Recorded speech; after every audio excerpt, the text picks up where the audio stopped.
Bonjour à tous, je suis Noémie, j'espère que vous allez bien. Aujourd'hui je viens pour vous raconter et pour vous montrer mes livres de mes achats du mois d'avril. On commence. I don't care. I love it. I don't care.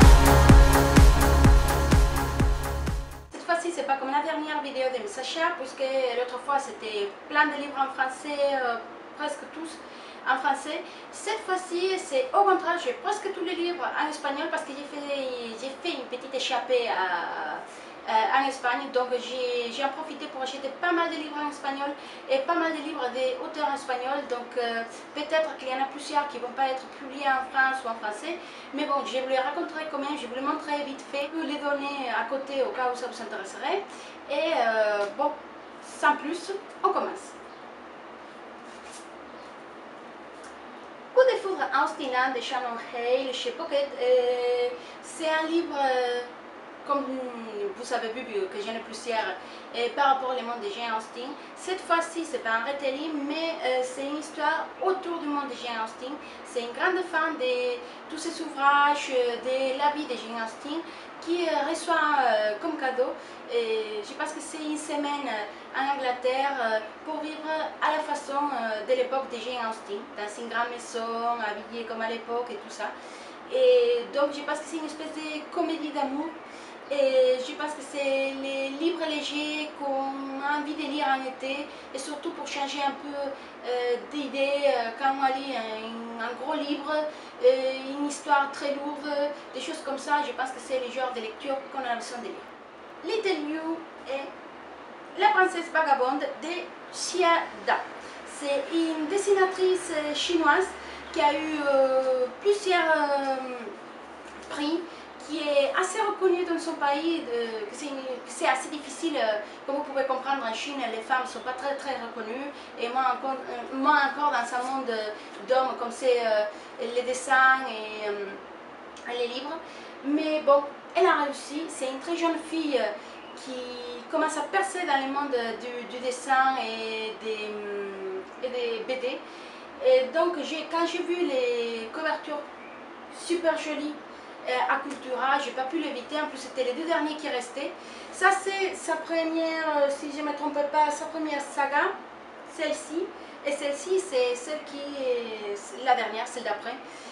Donc c'est plusieurs livres de chaque saga. J'ai pris que les premiers parce que c'est ce qu'il y avait.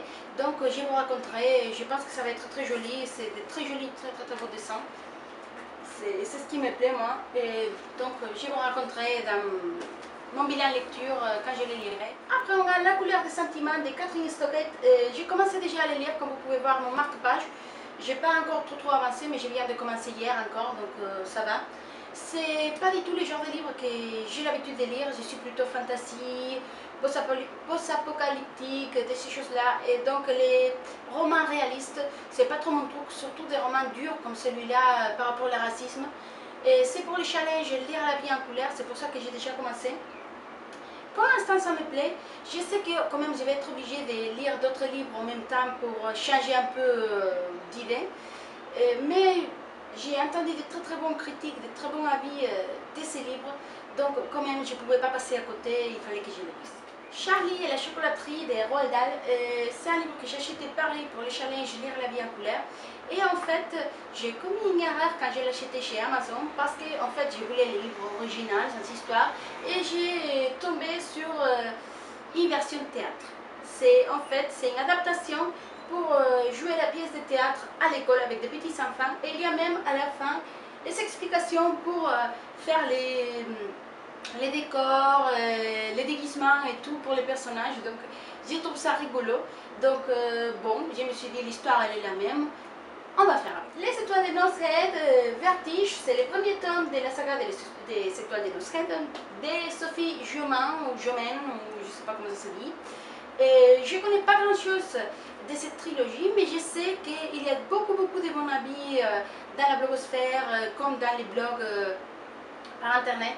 Et j'avais très envie de les lire. C'est mon achat des France Loisirs du trimestre dernier. Et j'ai envie de les lire. Malheureusement, comme j'ai acheté énormément de livres, je ne sais pas quand est-ce que ça va être possible. Mais bon, il est là et je compte bien. L'héritière de Melinda Salisbury, c'est un livre qui vient de sortir, je pense que c'est le mois dernier, à la vente. C'est un livre que j'ai déjà lu, que j'ai aimé, mais pour mon goût c'est très introductoire. C'est-à-dire ça reste trop dans la surface, c'est pas assez exploité. The Book of Ivy de Sean Lumen, de Amy Angel, c'est un livre pareil, fantasy, post-apocalyptique. La protagoniste est obligée de se marier au prince, disons ça, du royaume ou du pays où elle vit. Et en fait, elle a été toujours toute sa vie entraînée pour les tuer. Bon, je ne sais pas comment ça va se passer. J'ai entendu pareil de très bonnes critiques de ces livres-là. Et je pense que c'est aussi une trilogie, j'y pense, mais je ne suis pas sûre. Et bon, on verra bien ce qui se passe. On commence maintenant avec les livres en espagnol. Si jamais ils sont publiés en français, je vous laisserai les données à côté. Sinon, bon, je vous laisserai, je vous expliquerai un peu où vous pouvez les trouver. Si jamais il y a un qui vous intéresse, n'hésitez pas à me le laisser dans les commentaires ou à me contacter pour me demander plus d'informations. Il n'y a pas de souci, je vous en donnerai tout ce que vous voudrez. On commence avec Pied de Bruja ou Pied de sorcière de Carolina Andújar. C'est un livre qui parle de magie et des sorciers. Je pense que ça va être une super lecture. Toda la verdad que hay en mí de Julie Berry. Je pense que celui-là il est publié en français, donc je vous laisserai tous les données à côté. Et pareil, j'ai entendu de très bonnes critiques de ce livre-là. C'est un peu de suspense, thriller, quelque chose du genre. Et bon, je pense que ça va être une super lecture, très intéressante et très sympa. La mission de l'ambassadeur de Trudy Canavan, c'est la mission de l'ambassadeur de Trudy Canavan, c'est les premiers tomes de la trilogie de l'espion traîtresse. Je ne sais pas comment ça a dû être traduit en français, parce que celui-là aussi, je pense qu'il est traduit en français. J'ai beaucoup aimé la première trilogie de Trudy Canavan. Je pense que celle-là, elle est moins bien à ce que j'ai entendu, mais je pense qu'elle va être très bien aussi. En plus, j'adore Trudy Canavan, j'adore tous les mondes, tout l'univers qu'elle a créé. Donc, je ne pouvais pas refuser d'y retourner parce que tout simplement, j'adore. Légende de Marie-Lu, c'est aussi publié en français. Je pense que si vous ne le connaissez pas tous, la plupart de vous le connaîtrez. C'est une superbe histoire, post-apocalyptique aussi. Et bon, j'ai hâte de le lire. Je m'attends beaucoup de bonnes choses de celui-là. Marina de Carlos Ruiz Zafón, je pense pareil que c'est publié en français parce que de Carlos Ruiz Zafón, il y a pas mal de livres qui sont publiés. Et à ce que j'ai lu, c'est son meilleur livre, ou presque, après L'ombre du vent. Et bon, ça va être vite fait parce que c'est un livre de poche. Et j'ai envie de le lire. Quand je finirai les challenges, lire La vie en couleur, je pense que ça peut être un des livres que je vais lire en premier. Guerre mondiale Z ou Guerre mondiale Z de Max Brooks. J'imagine que celui-là il est aussi publié en français parce qu'en fait il y a même les films avec Brad Pitt qu'on doit tous connaître. World Wide Z. Amanecer Rojo de Pierce Brown ou Red Rising de Pierce Brown. Je ne sais pas si c'est publié en français, je pense que non. Le titre original, comme je viens de vous dire, c'est Red Rising. Je ne m'étonnerai pas que ça arrive dans les mois à venir. C'est un livre super connu au niveau des booktubers anglais et espagnols, avec des très bons avis et critiques. Donde los árboles cantan de Laura Gallego ou Les arbres chantent de Laura Gallego. En fait, c'est une auteure espagnole. Mais il y a des livres à elle qui sont déjà publiés en France, je pense. Je pense qu'il y a Les Mémoires d'Idun, que c'est une trilogie qu'elle a écrite il y a longtemps, qui est aussi très populaire en Espagne. Et je pense qu'il a été publié en France, et même peut-être d'autres livres. Donc je chercherai si jamais celui-là il est publié en français, parce que c'est, à ce que j'ai entendu, un super livre, un de ses meilleurs livres. Et donc, pareil, n'hésitez pas à lire Cazadores de Sombras ou Shadowhunters de Cassandra Clare. Je ne me rappelle pas comment ça s'appelle en français. Je sais que c'est publié et en regardant la couverture, vous allez les reconnaître aussi. Mais je ne sais pas comment ça s'appelle en français. Ça m'est sorti de la tête. Ça fait longtemps que je voulais l'acheter en français, mais j'avais un peu peur.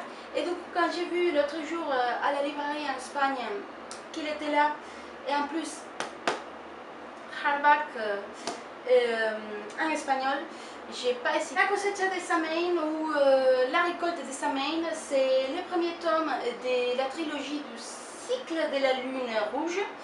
Et c'est pareil, c'est un écrivain espagnol, c'est José Antonio Cotrina.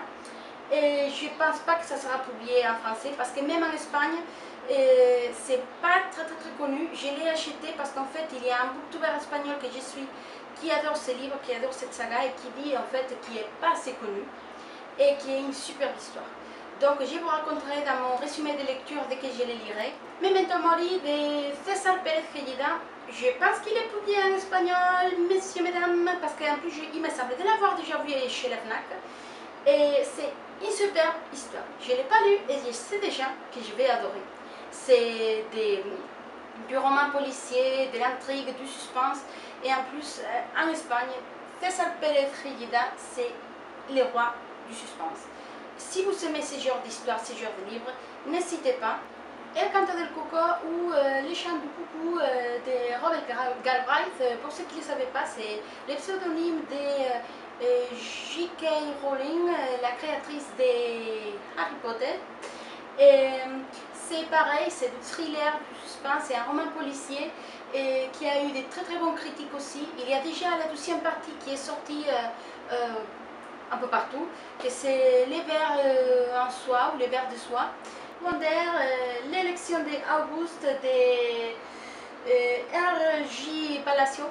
Et c'est un livre assez reconnu à niveau international. Il semble que c'est une très belle histoire. Et pareil, de très bonnes critiques, de très bons avis. Il faut dire que je ne peux pas me plaindre de mon haul d'avril parce qu'il y a des superbes lectures, ou au moins j'espère que ça sera des superbes lectures. Et je suis assez contente. Serafina de Rachel Harman, celui-là, malheureusement, je ne sais pas pourquoi, c'est pas encore publié en français à ce que je sais, ou à ce que je sache. Et je vous montrerai dans une espèce d'unboxing quand les colis arriveront. Parce qu'en fait, celui-là, c'est la version espagnole. C'est en fait la couverture souple. Mais la version originale, il y a les hardback.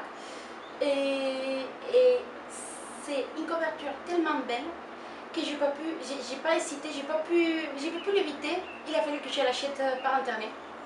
Et donc, à travers Amazon, j'ai acheté la première et la deuxième partie qui est déjà sortie ce mois-ci en anglais, pas encore en espagnol. Et je pense qu'en français, il n'y a même pas encore la première. Et je ne comprends pas parce qu'en fait, en Espagne, ça fait un boom terrible. Les booktubers anglais, c'est pareil. L'histoire, c'est un monde futuriste où il y a des dragons et des humains, et il y a même des personnes qui sont les mélanges des deux, mi-dragon, mi-humain. Et je trouve que c'est une superbe histoire. Et je ne comprends pas, c'est pas publié encore en français. Et après, j'ai mes deux petits cadeaux du jour du livre, le 23 avril, et qui ont été offerts par une amie et son papa. Donc, son papa m'a offert Los Vagabundos de las Profundidades de Guillermo Rafes. C'est un auteur espagnol, c'est de la narrative maritime par rapport des bateaux, des voyages en bateau et de ces histoires-là. Et là, c'est les Vagabondes des Profondeurs. Et donc, c'est pas du tout le genre d'histoire que j'ai l'habitude de lire, mais j'aime bien aussi parfois changer un peu. Aquí cada cual con sus cosas de Yellow Mellow. En fait, Yellow Mellow, c'est une youtuber espagnole avec plus de 700 000 personnes inscrites à sa chaîne. Et elle a plusieurs chaînes. La chaîne principale, c'est celle qui a plus de 700 000 personnes inscrites. Et elle parle un peu de sa vie, des anecdotes, c'est un peu comique. Et bon, ces livres-là, comme vous pourrez les voir, c'est pas du tout un roman. C'est quelque chose de très léger. C'est des histoires rigolotes, comment draguer, ou des choses à faire au cinéma, tant qu'on attend à la queue, ou c'est des histoires, c'est des recommandations pour, en fait, c'est des recommandations un peu pour la vie, mais à sa façon de vivre, à sa façon de faire les choses. Et jusqu'ici, c'est tout pour aujourd'hui. Mon super book haul, je ne sais pas combien de livres, 23, 22 000, je ne sais pas du tout. J'espère que vous avez aimé. Et n'hésitez pas à donner like, à vous inscrire à ma chaîne. Je vous laisse toujours les liens de mes réseaux sociaux au cas où ça vous intéresserait. Et j'espère vous revoir bientôt dans une nouvelle vidéo. Au revoir!